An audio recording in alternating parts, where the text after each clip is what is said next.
Oi, gente, tudo bem? Hoje a gente vai falar um pouquinho sobre timidez e arrogância. Você sabe o que esses dois temas têm em comum? Vamos descobrir? Vamos lá!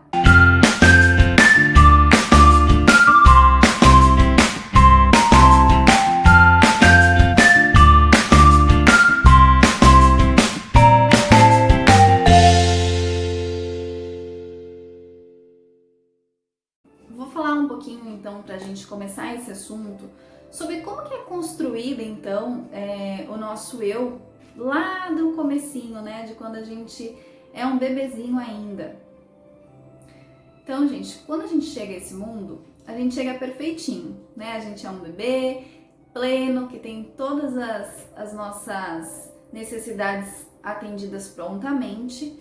Só que a gente vai aprendendo ao longo do nosso desenvolvimento e com o contato social que quem a gente não necessariamente é bom o suficiente. Primeiro a gente vai precisar conquistar uma série de coisas para então ser reconhecido pela sociedade, para ser alguém na vida, não é assim?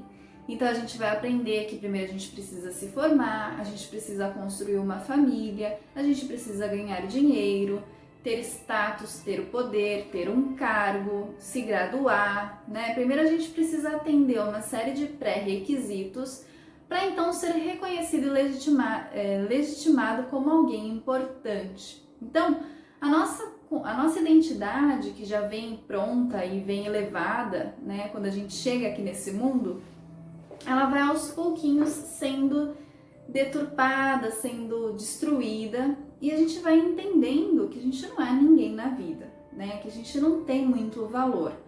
E aí, como consequência de toda essa construção social, a gente internaliza então que a gente nunca é bom o suficiente. E é a partir dessa ideia que a gente cria, há um desdobramento, porque a gente fica com uma certa raiva, sabe? Uma certa mágoa de ter uma autoestima no lixo, né? E aí com essa raiva, todos nós vamos fazer um movimento que pode ser voltado para arrogância ou para timidez.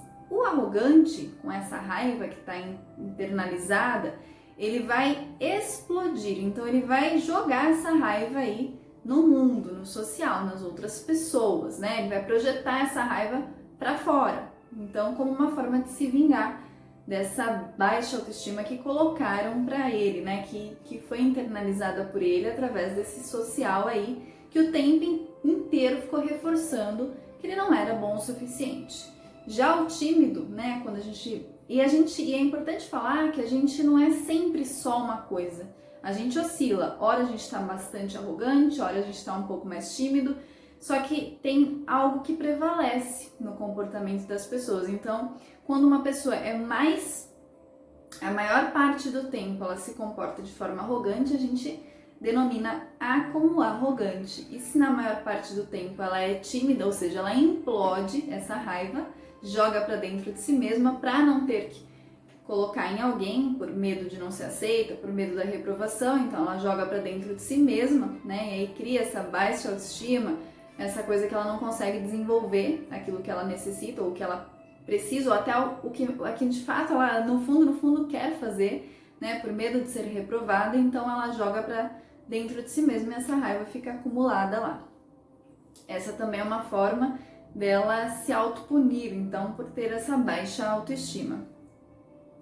A questão toda é que esses dois desdobramentos, tanto a arrogância quanto a timidez, eles vão fazer com que a gente, ao estar na idade adulta, né, e a gente está com uma criança bastante ferida, então a gente acaba ferindo pessoas até por conta da nossa criança interior, que ainda está ali cheia de necessidades, cheia de medo, né, e cheia de carência afetiva.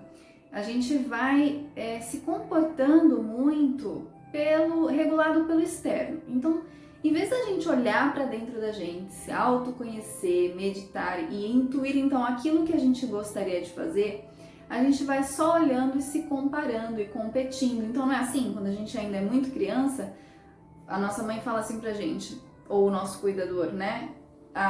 O fulaninho ali tá indo melhor que você, ó, a mãe dele tá fazendo dessa forma.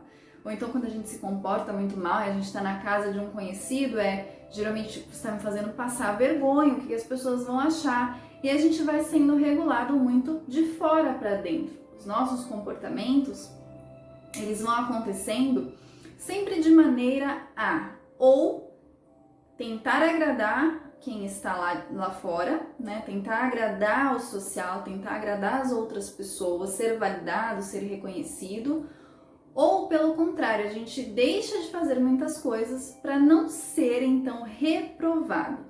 E aí, ambos esses comportamentos, eles estão pautados de fora para dentro. A gente não está fazendo porque no fundo a gente sabe e a gente quer fazer aquilo. A gente está fazendo para obter reconhecimento, para obter aprovação, para obter validação e no fundo nem é geralmente aquilo que a gente gostaria de fazer. A gente não está conectado com a nossa essência para atender às necessidades do nosso ser. A gente está fazendo as coisas para atender os desejos do ego, porque o ego, ele sempre vai agir pautado no medo. Então, se eu tenho muito planejamento, se eu quero seguir a profissão X por conta desse ego, e aí é por conta de um medo, né? Então, eu tenho medo de lá na frente me faltar alguma coisa. Então, eu vou por este caminho porque aqui eu tenho segurança. Só que o ser, ele vai sendo abafado, ele vai ficando de lado. A gente não tá tendo satisfação e realização pessoal ao fazer essas coisas. Porque no fundo, a gente sabe que não era aquilo que a gente queria, né? Mas se eu não fizer isso, eu não vou ter status. Se eu não fizer isso, eu não vou ser reconhecido. Se eu fizer isso e desagradar, então é melhor ir por aqui, onde eu tô vendo que tá todo mundo indo, porque pelo menos eu não vou ser um estranho, ou pelo menos eu vou ter a aprovação das pessoas. Qual que é a diferença, né, desse comportamento que a gente tem do fora para dentro e quando a gente está regulado de dentro para fora? É justamente isso. Quando a gente está regulado mais de dentro para fora, que a gente está trabalhando no autoconhecimento, que a gente sabe exatamente quem a gente é, o que a gente deseja, e aí não é mais um desejo do ego, é uma necessidade do nosso ser, aquilo vai trazer satisfação pessoal, vai trazer uma realização, um propósito de vida, né? Aquilo vai ser a nossa missão, aquilo que a gente veio para fazer. Quando a gente está conectado a essa essência, então os nossos comportamentos e aquilo que a gente quer fazer, que a gente sente lá no fundo do nosso coração de fazer, vai ser realizado, ainda que eu não tenha aprovação. Então, ainda que eu não tenha muitos likes, ainda que ninguém venha e me aplauda, o fazer por si só já me traz a satisfação. E eu não vou precisar, não vou ter a necessidade que o outro reconheça, porque para mim o fim está em si mesmo, na atividade em si. Eu não preciso do status, eu não preciso do poder, da aprovação. Se vier, é ótimo. Mas eu não estou fazendo apenas para isso. Perceba a diferença. Eu estou fazendo porque aquilo vem, né? Há um chamado dentro de mim para ir para essa ação. Então essa satisfação é garantida, porque só o fazer em si já me traz essa satisfação. Eu não preciso de nada além daquele evento específico, né, do fazer, e seja lá o que for que você estiver fazendo. Quando está conectado com a essência, você sente, né, esse preenchimento. Preenchimento é interno, já diria o Osho. E aí, quando é ainda pautado e regulado de dentro para fora, você faz ainda então que não haja aprovação, e ainda mais, né, além de que não haja aprovação, você continua fazendo, mas mesmo então que haja críticas, mesmo que haja ofensas, mesmo que haja reprovação, você não deixa de fazer por isso. Já o comportamento regulado de fora para dentro, não. Ou eu faço para obter o reconhecimento, ou eu deixo de fazer para não obter a desaprovação das demais pessoas, né? Então tá muito fora de conexão. Eu não tô muito atendendo aquilo que eu necessito. Eu tô mais olhando para fora. Bom, se eu fizer isso, o que vão achar? Vão achar isso e aquilo.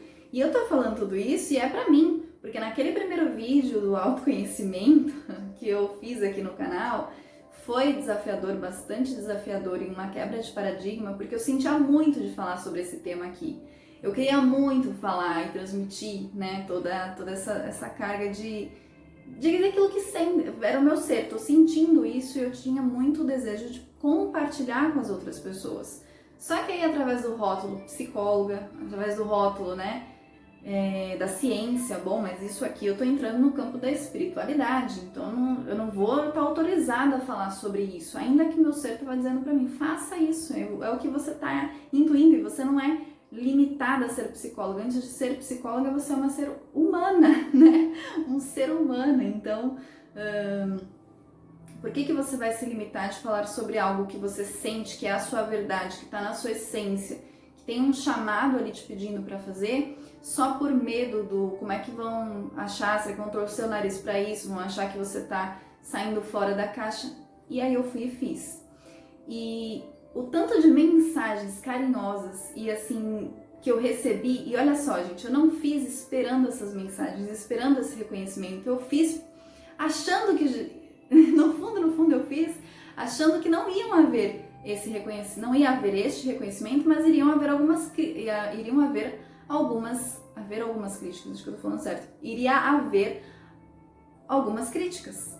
E mesmo assim, eu fui lá e fiz, porque eu sentia dentro do meu coração que eu precisava falar, que eu queria compartilhar desse assunto, né? E aí olha como que é engraçado, quando a gente sai um pouco da nossa mente, quando a gente sai do medo, né, do ego, do que é que as pessoas vão achar, e a gente faz aquilo que tá de fato lá dentro, né, que tá chamando a gente para aquilo, independente se então vão gostar ou não, como que as coisas acontecem de modo contrário àquilo que a gente estava esperando e como que flui com muito mais leveza, com muito mais facilidade, vamos dizer assim, e é tão mais simples, né? E a gente se conecta com a verdade das pessoas, a gente conecta com o coração das pessoas, porque então se eu ficasse falando só de ciência e de problemas, porque para mim a psicologia não tá limitada a falar de doença, eu gosto da psicologia positiva, eu sempre gostei de meditação, eu faço yoga, então por que eu vou por esse caminho que tá todo mundo fazendo, se pra mim a minha verdade e o meu dia a dia não é esse? Eu gosto de falar da prevenção, eu gosto de falar sobre outras coisas que também estão dentro da área, mas que não fica limitado nisso, na doença, na cura, né, na questão da coisa mais pesarosa, né, não só do curar sim, mas prevenir também, né? Não vou à terapia só quando a coisa tá pegando fogo. Eu vou para me conhecer, porque eu não posso ir para me trabalhar, para me desenvolver, né? Sempre só quando eu tenho problemas. Não precisa ser assim. Então eu falei, não, eu vou, né? Eu tô querendo falar desse assunto faz muito tempo e por que eu não vou? Vou me limitar só porque não é o que a maioria das pessoas fala ou não é a psicologia tradicional.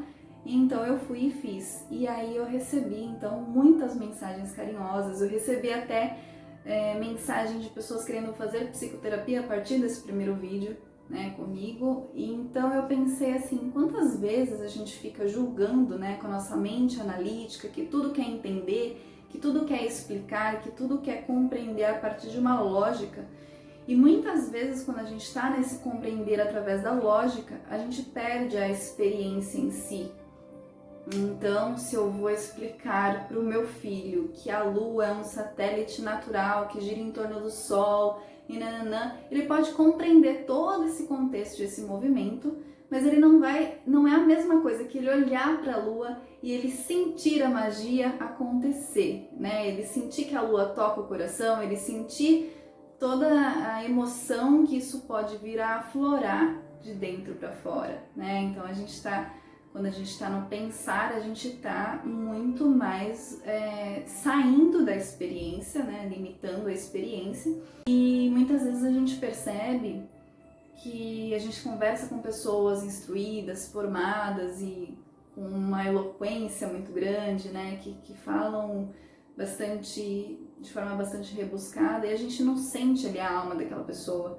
A gente sente o entendimento daquilo que ela diz, mas não toca o coração da gente. Muitas vezes quando a gente vai conversar com alguém que não tem muito estudo, mas tem a sabedoria do ser, que a pessoa está conectada com a verdade dela, né? Ainda que doa a quem doeu o que ela vai falar, ela tá ali para falar a verdade dela, ela tá intuindo ali de dentro para fora aquilo que ela precisa falar, ela não tá querendo cumprir uma série de protocolos, ela não tá preocupada então muito no campo mental, mas ela tá sentindo, né? Então a verdade é uma experiência, e aí essa pessoa ela tá muito mais sentindo aquilo que ela precisa falar. E aquilo toca a alma das pessoas, e aquilo emociona, e aquilo, né, faz muito bem.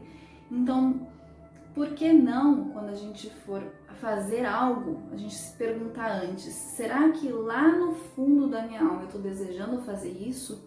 Ou será então que eu estou fazendo isso apenas para atender uma expectativa externa, do social, né? E aí deixar de fazer algo que não faz muito sentido e ir em busca daquilo que vai trazer realmente o preenchimento, ainda que pareça estranho, ainda que as pessoas julguem. E quando a gente está falando de arrogância e timidez, né, ambas têm em si o mesmo problema, que é a baixa autoestima. Quando a gente criou essa baixa autoestima, a gente fica se perguntando, e tem uma voz autocrítica, né? A sociedade meio narcisista tem uma autocrítica muito grande, e aí é uma voz que fica dentro da nossa cabeça dizendo o tempo inteiro: quem você pensa que é para falar sobre autoconhecimento se a sua vida não é perfeita o tempo inteiro e 100% do tempo?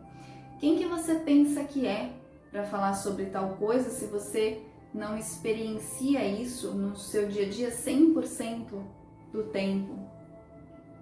Se a sua vida não é perfeita. Então não dá pra falar quem você pensa que é. Eu penso que eu sou tal e tal coisa. Porque quando eu penso que eu sou tal e tal coisa, eu já tô na mente. Aí se eu tô na mente, eu tô na ilusão, porque a mente ela mente. Então vou além, muito mais do que pensar sobre a minha identidade, eu preciso sentir quem eu sou, né? E isso me autoriza muito mais, porque o ser de todas as pessoas é sábio. Ainda que a mente lógica venha para te questionar, para fazer você duvidar da sua capacidade, quando você se conecta com a sua essência, você percebe que sim, você tem algo a dizer, você tem algo a contribuir, que o seu ser, ele tem uma sabedoria, tá? Conectado com a fonte de tudo que é, então ele tem uma sabedoria natural, e que sim, você pode contribuir, ainda que a sua vida não seja perfeita, né? Você pode contribuir e ser um canal para o outro. Sua vida não precisa estar 100% resolvida, porque senão você não seria humano, né? E aí não daria pra gente falar em terapeuta, não daria pra gente falar em qualquer dessas profissões que trabalham aí com autodesenvolvimento, com autoconhecimento, porque a vida de ninguém é perfeita. Isso é uma ilusão do ego que acha e olha só a superfície e acha que aquilo é o todo. E na realidade, não. E se a gente não se autorizar a ajudar outras pessoas porque a nossa vida não é perfeita, então ninguém teria o benefício de realizar uma psicoterapia ou um processo terapêutico. Em qualquer das áreas que eu estou citando, tem muitos processos terapêuticos que não se limitam à psicoterapia e são terapêuticos também. Então o ser é sábio, né? Existe uma frase que eu gosto bastante que fala assim: não há nada profundo que eu ou qualquer outra pessoa possa te ensinar. Você é fonte infinita de sabedoria. E é isso, gente. Tudo que a gente precisa está dentro de nós, mas a gente está tão desconectado da nossa essência que a gente não consegue perceber ou acessar essa nossa verdade, essa nossa cura, né? E aí muitas vezes a terapia ela vai ser um canal facilitador para que esse autoconhecimento aconteça e a gente perceba que de fato a gente tem todas as respostas dentro de si. A gente às vezes precisa de alguém que medie esse processo natural. Às vezes a gente não vai conseguir sozinho. Então, todas as vezes que a gente se perceber no automático, que a gente se perceber desconectado da essência, fazendo algo por fazer ou para obter reconhecimento, e toda vez que a gente percebe se fazendo isso, né, significa que a gente já está um pouco mais consciente, porque só o fato de a gente conseguir ter notado que estamos fazendo isso, já estamos mais alertas. E aí, não se julgar por estar fazendo dessa forma e simplesmente voltar para o momento presente e aí se conectar um pouco mais com esse sentir, para que a vida então não fique sem sentido. Uma vida sem sentido, uma vida que a gente está totalmente desconectado de si mesmo, porque a gente fala, a vida perdeu o sentido, e perdeu mesmo, porque você não está mais sentindo, você só está fazendo por fazer, você só está fazendo para obter alguma recompensa externa, então não vai te trazer mesmo preenchimento, né? A vida vai ficar mesmo sem sentido algum. Por isso não se julgue ao fazer isso e perceba que ao notar esse movimento, a hora que você percebe que a vida está sem sentido, é um chamado para que você então desperte para aquilo que de verdade é essencial, né? Para que não fique mais nas circunstâncias, no externo. Que você acesse então aquilo que de fato vai trazer esse sentido maior, esse propósito, essa missão. Então, a hora que você nota é a hora que você começa então a despertar para uma possível mudança, porque a gente só muda aquilo que a gente conhece. Se eu não tenho conhecimento que uma montanha existe, como é que eu vou escalar? Se eu não tenho conhecimento que eu estou desconectado de mim mesmo, como é que eu vou me conectar, de me reconectar? Então, eu espero que esse vídeo tenha ajudado vocês e a gente se vê nos próximos vídeos. Se você gostou, não esquece de deixar o seu like aqui e se inscrever no canal. Um beijo!